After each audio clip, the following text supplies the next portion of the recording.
Vítajte v našom podcaste. Moje meno je Dominik Bartko a prevediem vás zaujímavou témou tejto epizódy. Deti a sociálne siete. Zdieľate fotky a videá vašich detí na sociálnych sieťach?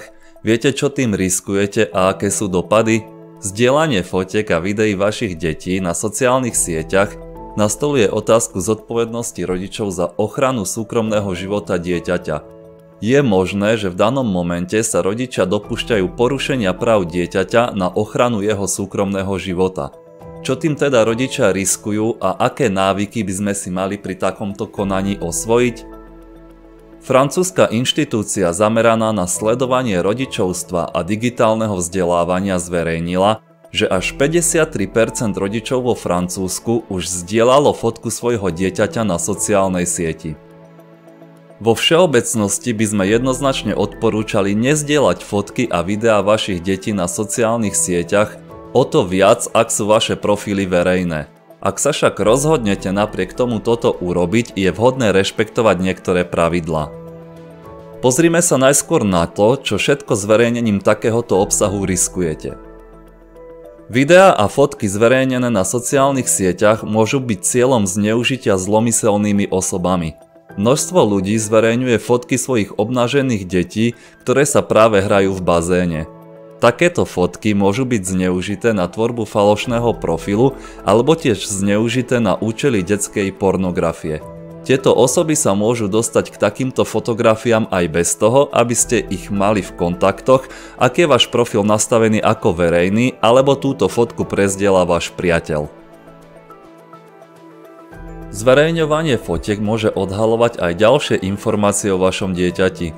Na fotkách je možné rozpoznať miesto, prípadne čas, kde sa dieťa nachádzalo, alebo sa vďaka metadátam môže zistiť GPS poloha dieťaťa. Tiež je možné zistiť jeho záujmy alebo miesta, ktoré často navštevuje.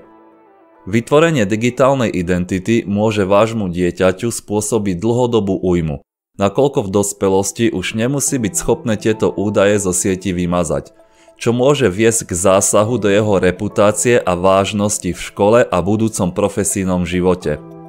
Ak sa už rozhodneme zdieľať fotky a videá svojich detí, aké sú vhodné návyky, ktoré by sme si mali osvojiť? Uprednostňujte zdieľanie fotiek cez dočasné zabezpečené zobrazenie alebo e-mailom či SMS. Dnešné aplikácie umožňujú zaslať správu, ktorá sa zobrazí príjemcovi len krátky čas. Tiež je možné v rámci svojich sledovateľov vytvoriť list blízkych priateľov.